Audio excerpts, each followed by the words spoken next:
where have they bumped, and I think concrete examples are helpful, and where has it really worked. So you can respond in any way, but getting to some of that would be great, or some of the contradictions.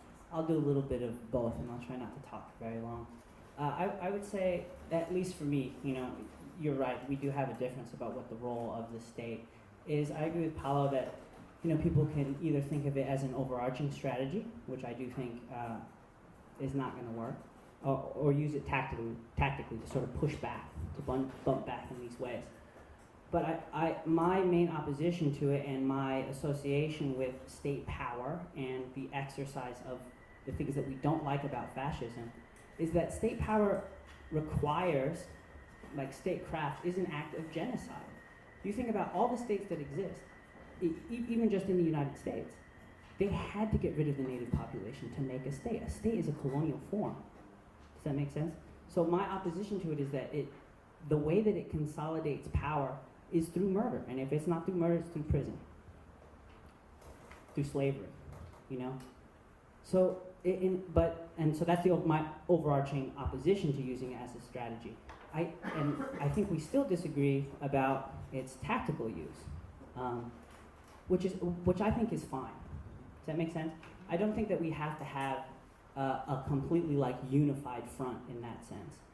And one way that I've seen other people go about it, or I've participated in some of that solidarity work, is basically just having agreements about, like you mentioned earlier, who our enemies are, but also not to throw each other under the bus for the disagreements that we do have about tactics.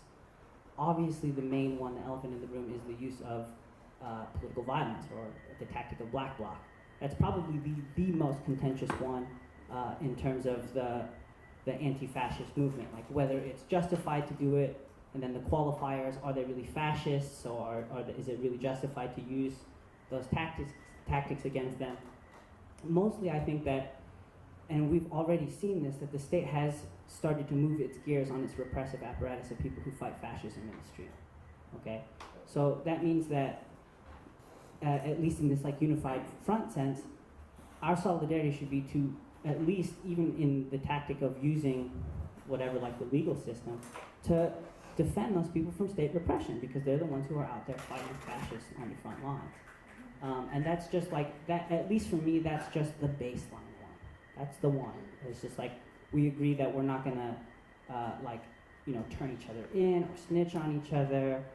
But there does have to be space for critique, internal critique of when is it appropriate to use that, when is not, who gets to decide. But that's at least for me where it starts, because that is the most contentious one, at least that I hear in public discourse. And it's okay, if that's the case, then at least agreeing that further repression from the state is something that we're all in opposition to.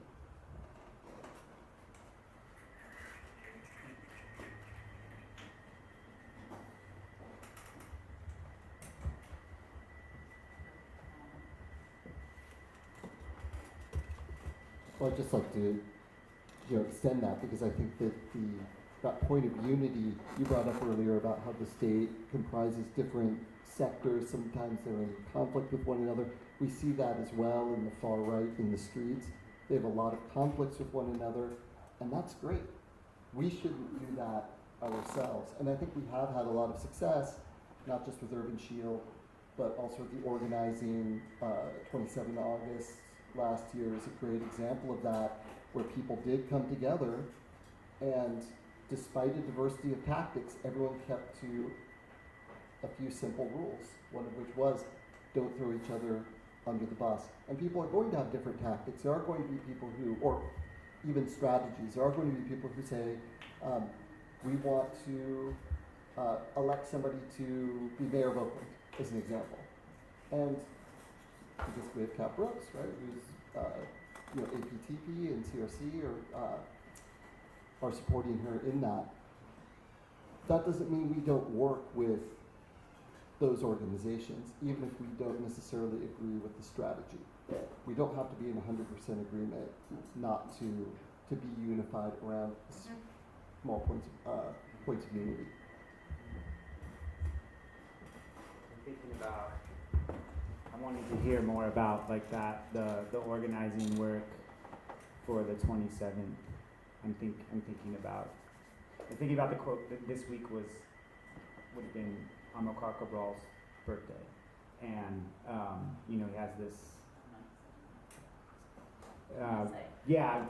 African freedom fighter from Cape Verde, was the leader in the Party of African Independence for Cape Verde and Guinea-Bissau, PAIGC, Guinea-Bissau. And he wrote he gave a very famous speech at the Tricontinental Conference in Havana in 1966 called The Weapon of Theory. And in that, he says every practice produces a theory.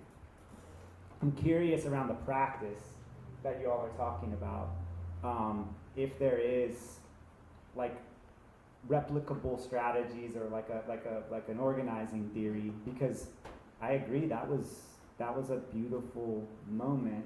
It was impactful in a variety of different ways. And the two different ways I'm thinking about is the ways that it was able to seemingly, I think, avoid the divide and conquer tactics of the state, the kind of literal ones around how policing was used in the streets, right?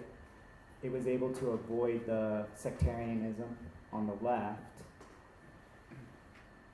I think there's still questions of how it exerted. Well, I guess my question is, what stopped that from being the dominant form of engagement? Or if it didn't, maybe I just don't know. But I'm curious, like, what's the theory of that, of how that worked well, that could be replicated and could be grown?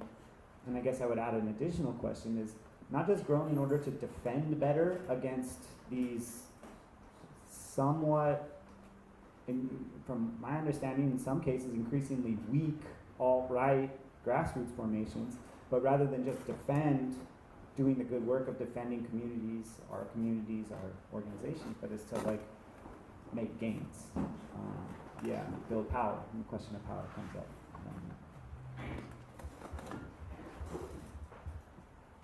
That was kind of the use there, y'all who were in the conversation. I was just going to drill down on some of the questions a little. And people may have responses. I want to add to the not throwing people under the bus, which of course all of us 100% agree with, that there's no question and there's no room for any compromise around defending each other against repression. But I think this question of the tactic of the street fight, that I agree is one of the primary ones. I would say inside-outside strategy is as big of one, but it doesn't face the same consequences, our divisiveness or the reaction from the state. It's a longer-term process of repression. So I think both of those are true, but in the organizing around also not throwing each other under the bus, there isn't any moral opposition in any of the organizing. There's never been moral opposition to the use of physical force against fascism. I think the question is strategic, and it gets also to the question of buildings. Whose power does that build? Does it build the power of people who are most targeted by the state? Or does it serve a different function? Because then it depends on how we organize around that street fight. So on the 27th, right, we very intentionally, and it was also a particular moment. I mean, it was a week after Charlottesville, and you can't replicate that historic moment. But that said, you build on those historic moments if you're building power, and it's questionable the extent to which we did. There's been we're still working on it, right? But I think we were clear that what we wanted was a mass presence that said, "Fuck no way, you cannot take ground here." And we want as many people to say that with us, and we want that to be as many frontline communities who are in a daily. And then there may be moments which what makes more sense is not to call out masses and to have a fight, but to be aware. I mean, there's this distinction between a street fight and civil disobedience, but honestly, all of it is somewhat symbolic when it comes to the actual force of the state, which would crush any of it in a minute when it feels threatened by it. And so to me, it's all tactical, and then it's being aware of what's coming back and who it's going to come back at. And so one of our principles was not just not throwing each other under the bus, but also being aware of who we're making vulnerable by our tactics. And so I just wanted to add that into the mix because I think that's where there's been a lot of rub. And then of course, inside, outside, but maybe that's bigger than what we can talk about. We might just want to stick to this tactic, and I think the question of strategy, tactic, but how you use the state against the state in ways that doesn't build its power to keep doing what it's doing. And what I hear you saying, is there any organization of society in the form of a state that wouldn't be fascist? I don't know, but. I think that's a different conversation. But yeah, I don't know that we're gonna get into that. About just state. Yeah. The reason why I just bring it up, Yeah. I'm trying to make it not abstract. Yeah. Right? And Right. and yeah. So but is the state changes. It does have its formal elements. For me, it's just I want let's think about the United States. It has its formal elements. It changes. It has its origins, no doubt. It replicates. Its origins are in its DNA for sure. It's obvious for everybody to see. I guess my question is, when we think of strategy, though, is the limits of our strategy in the coming days, even in the next couple of months. So you have Trump at this meeting of Christians of some kind, right? Like right-wing Christians, right? A couple weeks ago. And he says this thing that's it's interesting, it has two parts, right? He says, we should feel threatened around the election. And he says the elections is going to be violent. It's double-edged, right? So he's saying, if we get defeated at the elections, it's because of violence. He names Antifa in particular. But there's also that call out, right? Like, hey, also my base or the fringes of my base, get to the polls and do what you have to do to discourage people to vote, right? Similar things in Florida in the gubernatorial race or whatever. I guess my question is when we think about the state, I wasn't trying to make an abstraction about the state or whether or not the left can agree about the state, but is how do we engage with these moments in which there is calls for violence around a certain regime who has state power, and their strategies in order to defend their state power? How do we use these ways in which different parts of the radical left, the revolutionary left, can be united and do it well, to see what's coming and to see openings or fractures or divisions or whatever that we can exploit, widen, grow in, whatever. And let's just do a quick catch around and open it up. So I wanted Sarah to talk about the Black Bloc. You brought it up, and as did Brian as well. One thing I think has been very gratifying with a lot of the organizing over the past year and a half has been the fact that even if there are disagreements, they are discussed and handled with respect amongst the different organizations. And I felt that that's a major change from previously. Being a little bit self-critical of a movement that I identify with, I do think that there's been that the Black Bloc has been elevated from tactic to strategy in sometimes. There's a certain fetishization of what is essentially a tactic from the German Autonomen that was very successful in a certain context, but also has been adopted hasn't been fully adopted, because one of the things that made it so successful in that context was discipline. So if people see a German bloc march, it's not like the Black Bloc here at all. Like, it's very, very different. And even within Germany, there's been a huge debate since the G20 in Hamburg over the utility of the black bloc. There was a very large black bloc there, but the black bloc, I wasn't there myself, but there was a lot of debate over the black bloc versus what happened on subsequent nights, which is more, they don't use the term gray bloc, but was more gray bloc. It was just not that one formation. So I think it's something that as anarchists we have to look at as well and say, when is the black bloc appropriate and when is it not?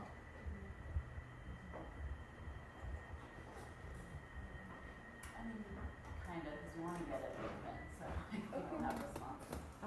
I guess this is not a direct response, but I mean something that like it makes me think about is just sort of like something that like we've struggled with in the guild is this idea of narratives, right? And so like there's a lot of disagreement among our membership about the black bloc and tactics of violence, right? And part of that is this struggle that we're having because the fascist narrative has become so mainstream, right? In many ways, like it's just sort of accepted as being okay. And we have liberals mimicking the far right in the rhetoric and in the language. So ideas that like, you know, free speech is good for everyone, even if it's hate speech, right? All violence is wrong, even though there's a big difference between violence against black and brown bodies and like a trash can being burned. Like there's an obvious difference, but that's not the narrative that is dominant.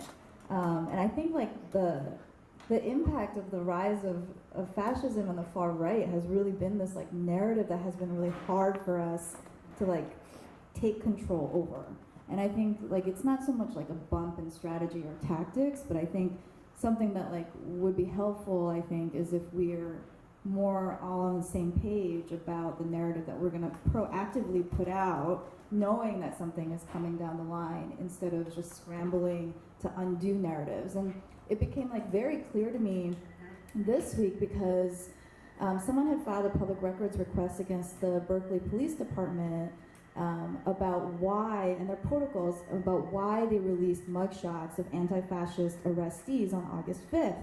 And part of their protocols is about like basically shifting their public image, right? There were critiques from the far right who were saying, and probably liberals, saying, oh, the police didn't do enough. And so in an effort to make us show that they were doing more, they started posting mugshots of arrestees. And so like, you know, knowing that like the shifting that narrative is so important for the far right and for, you know, state entities that perpetuate state violence, I think like we're constantly trying to catch up with that. And I think that's something that we should probably get on the same page about.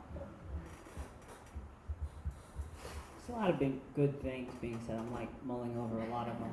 I'll talk about the two things that you mentioned.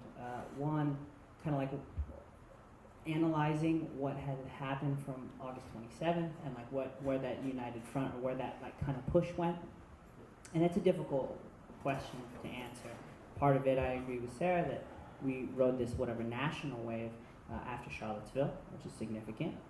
I also think that one, fascists as a political group that were in opposition to, we became fixated. And in that moment, we had, and like you're saying, the political terrain changed after Charlottesville and after the 27th in particular in the Bay Area. And as that terrain shifted, so did the right's activity in the Bay Area, and they started to kind of take a few back steps. And with that power, I agree, there's kind of like a failure in terms of trying to figure out how to fill in that gap that they retreat from. The other part of it, too, is that it's hard to make that political capital that's produced from those moments realized, particularly because of the use of black bloc.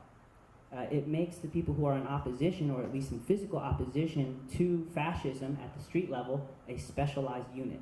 And that's what the issue is that people, I feel like it's hard to identify, right? You're like, oh, well, I don't do that, so how am I opposing fascism? And it's almost become like a caricature of itself. And for me, that specialization of that's ultimately where we lose, also making that political capital real.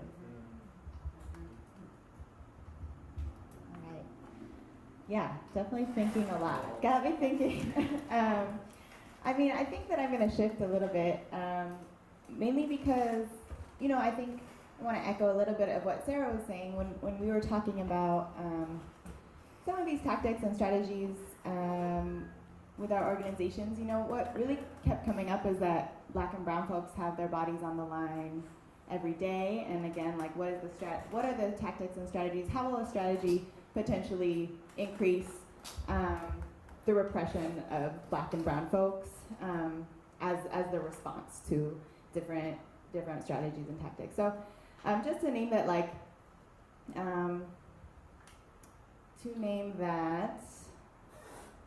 our strategy has really been then how do we move from combating fascism at a street level to again building a mass movement that shifts the culture away from and further isolates fascist forces at the street level. So it's not about like that one street fight, but it's really about doing the work of building mass movements that is going to better protect our communities and better set up systems and for ourselves, defense of our communities by ourselves through our work and our organizing efforts that is actually going to combat that versus, you know, do we engage in this tactic or not? Like, that's not, it doesn't end up being our focus. Our focus is building a mass movement that, you know, we don't, like, that's our strategy. We're not going to put much attention to this tactic, like, because we believe that a mass movement is what's going to defeat fascism, not a street fight. So that's some of how we think about it. And is there anything that's in the Philippines, I mean, there's lots of different levels. So you see, you know, we're fighting a struggle also for national liberation. We have a liberation movement in the Philippines, and so you see strategies that range from organizations in the streets, like Gabriela, to Gabriela has actually a party list that's involved in the state apparatus, you know, but shifting politics at that level. And then our kababayan, our people in the Philippines, are engaged in an armed conflict to fight for liberation as well. And so, not to say that there's lots of strategies being utilized. Yes, thank you. So we just want to open it up for us to all be in discussion on some of these points or other points people want to raise. And we're not looking at it as like a discussion this way, but just kind of all around. So this microphone doesn't go very far, so just speak really loud. Use your street voice.